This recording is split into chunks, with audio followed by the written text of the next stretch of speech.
Welcome back to the Chiefs Uncovered with Grindberg. In this episode, we're breaking down the heart-stopping Week 2 clash between our Kansas City Chiefs and the Cincinnati Bengals, where Harrison Butker's dramatic last-second field goal sealed a 26-25 victory at Arrowhead. We'll explore the key moments of this nail-biter, including Patrick Mahomes' late-game heroics, crucial penalties, and the impact of injuries on both teams. Plus, we'll preview the Chiefs' upcoming Week 3 match against the Atlanta Falcons, who are surging after a big victory against the Philadelphia Eagles last night.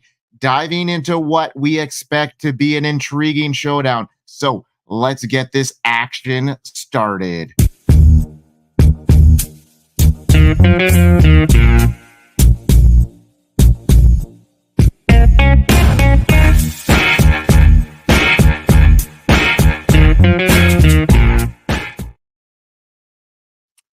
We are going to get the show started with a Week 2 recap. What a nail-biter it was at Arrowhead as our Chiefs narrowly escaped with a 26-25 victory over the heated rivals, Cincinnati Bengals. The game came down to a very last-second Harrison Butker 51-yard field goal, securing the win as time expired. Chiefs fans were on the edge of their seats, and for good reason. Every moment of this game was a roller coaster of emotions as the final minutes ticked away. Butker's routine checking the win conditions became a ritual of suspense. With the Chiefs trailing by 2, it seemed like the game would hinge on the performance of the steady-legged kicker when Mahomes and the offense orchestrated a drive into that field goal range, aided by a crucial pass interference call on the Bengals safety, Juan Anthony. The stage was set for Butker. It was a controversial call from some, but obviously, Rice couldn't plant, and, the rest is history. Despite Mahomes' struggles, he threw for only 151 yards, had 2 interceptions. He remained the central figure of the Chiefs' late-game heroics. He missed a pass intended for Rashee Rice on 4th and 16 that would have sealed the deal right then and there, but that pass interference call, we know,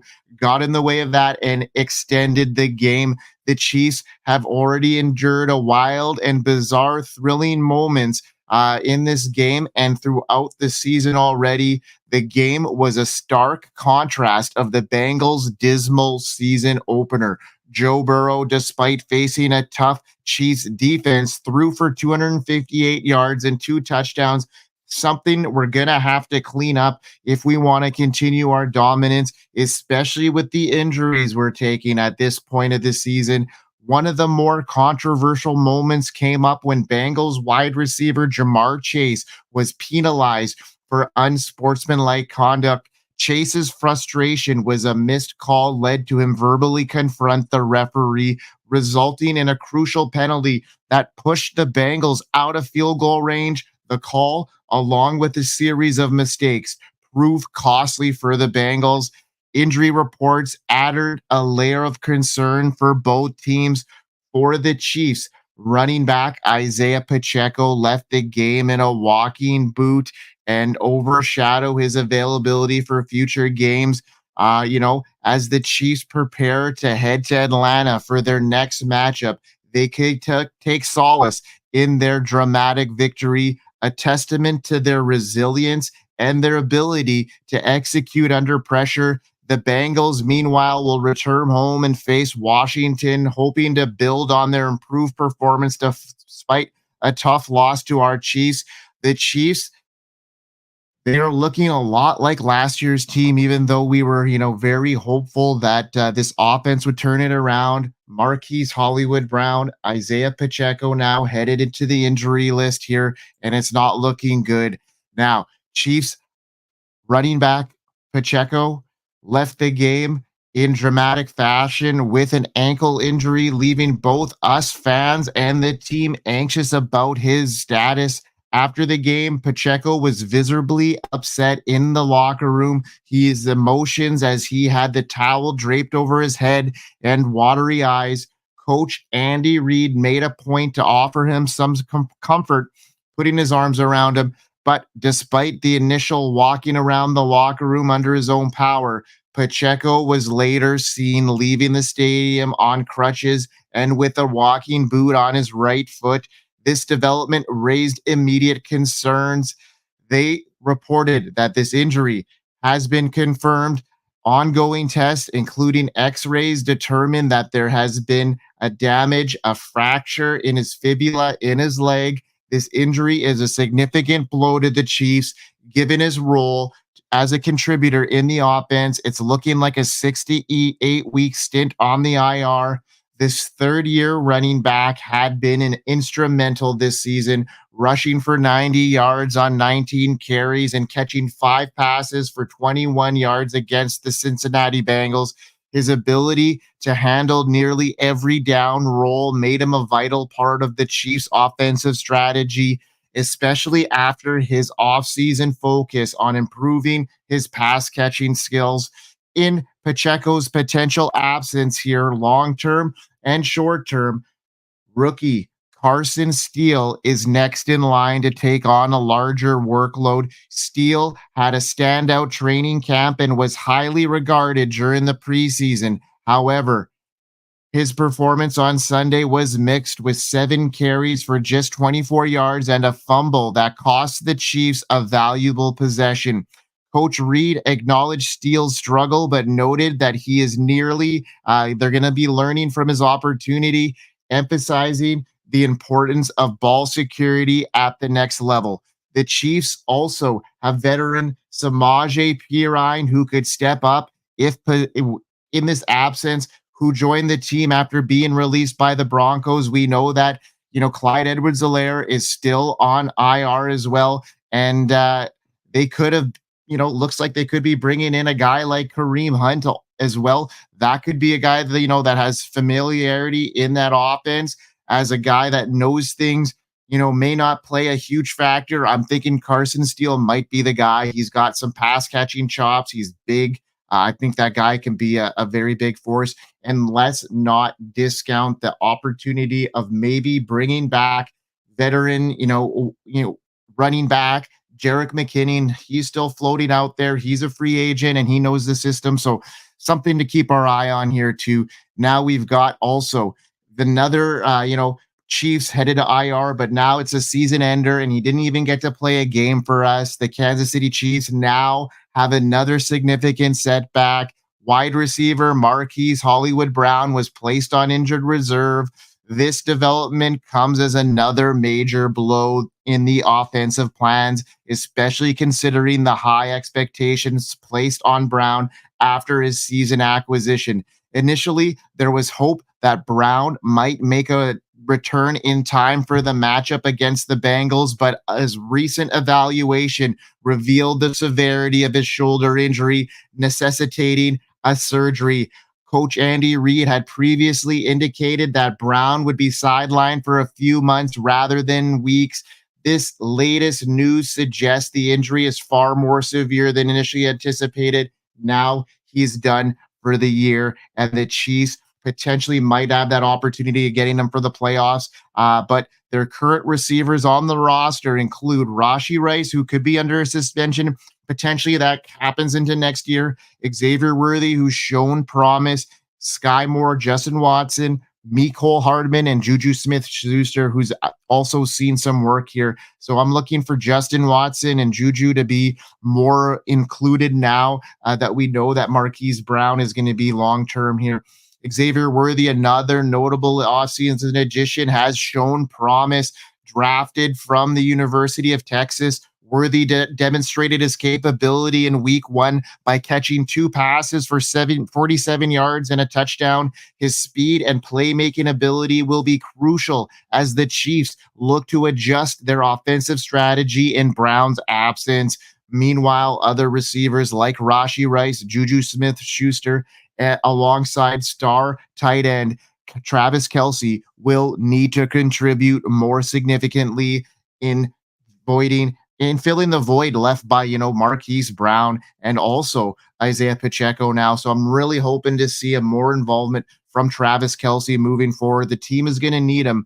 They have a little bit of a lighter slot right now coming in the next couple of games, but there's going to be a stretch, especially after their bye, where they're going to need to be playing on all cylinders. Yeah. Let's move on to the week 3 preview, and they're going to be facing the Falcons, and the schedule brings an enticing clash head to head at Mercedes-Benz Stadium as the Chiefs take on the Atlanta Falcons, scheduled for Sunday, 8:20 Eastern time. This matchup will be explosive offenses against each other, and a developing squad in the Falcons who looked all right on Monday Night Football. The Chiefs come into this game with a high octane offense led by Mahomes, despite the season injury to Marquise Brown. The Chiefs remain pretty formidable at times. Mahomes, the reigning MVP, continues to orchestrate a dynamic attack supported by Travis Kelce, who hasn't looked great yet, but Xavier Worthy, I mentioned earlier, there he looks good. There's adjustments. The playmaking can be happening on also different facets of the field, and Mahomes is no exception to this rule. His ability to extend plays and make precise throws will be crucial. His chemistry with Kelce and Worthy's playmaking potential will challenge the Falcons defense after a narrow 26-25 victory against the Bengals last week, highlighted by Harrison Butker's field goal. Remains Mahomes a crucial part of this offense, and we're going to have to see more of him tested moving forward without Brown and Pacheco. There's injury concerns. Who's going to step up? We talked about that already. The Falcons' defensive challenges continue as well. They'll need to have a good strategic plan in efforts to contain the Chiefs' potent offense. Bijan Robinson will be a focal point in this game after an impressive rookie season and another good game where he looked like he was gaining steam and really led this Falcons team to victory over the Philadelphia Eagles. Drake London looked good at the end of the game, especially the last 2 drives. Kirk Cousins coming into his own a bit. I was really reluctant headed into this season about him and his recovery and how he would adapt. And, week 1, proved my doubts right. But I think Kirk Cousins looked a lot better in week 2. He's starting to come into that offense, and we'll see what happens as he moves forward. He's going to have a tough one against a very good Chiefs defense, a very good front 7, and a very good front 4 who has a lot of pressure on the quarterback. And we'll see how good Kirk Cousins' mobility and how good his protection is on Sunday night here, because I'm going to think that he's not going to have as much time in that pocket with Chris Jones giving him that key heat. He's a key matchup for us on that defensive line. He's going to have to, create pressure on Cousins and force mistakes. The secondary, with his blend of experience and emerging talent, will also have to remain disciplined to avoid big plays. The game will hinge on a critical matchups, including the battle between the offensive line of the Chiefs and the Falcons' pass rush. Protecting Mahomes and allowing him to execute plays will be key for the Chiefs. The Falcons' ability to disrupt Mahomes and manage Robinson effectiveness will be crucial to their chances there. So my expectations here, given the Chiefs' offensive firepower and the challenges facing the Falcons, the prediction heavily leans towards my Chiefs here, our Chiefs Kingdom. We are looking for a projected score around 31-21 for the Chiefs, and I think they're just going to be in good shape. I think this is going to be the game where they're going to have Travis Kelce more involved. I think they're going to start emerging Xavier Worthy a bit more, and they're playing indoors here, so I think it's going to be a nice atmosphere for Mahomes to excel. So thanks, everybody, for tuning in for another episode of the Chiefs Uncovered. If you enjoyed this deep dive into this thrilling Chiefs win and upcoming game against the Falcons, don't forget to hit the subscribe button and give us a thumbs up. We'd love to hear your thoughts and predictions for week 3 matchup in the comments below. Stay tuned for more in-depth analysis and updates as the season unfolds. So remember to like and to subscribe to all the channels on the Undroppables Network. We got a lot of uncovered channels moving in here. We got the Commanders, the Seahawks, the Raiders, the Steelers, the Patriots, the Jags, the 49ers. We've got the Jets, the Cowboys, the Broncos, the Cardinals, the Vikes, and now we have the Chiefs going strong as always. So let's go Chiefs Kingdom from all of us on the Undroppables Network. Thanks everybody for tuning in, and we hope you have a great week, and let's go Chiefs Kingdom. We'll see you next time on the Chiefs Uncovered.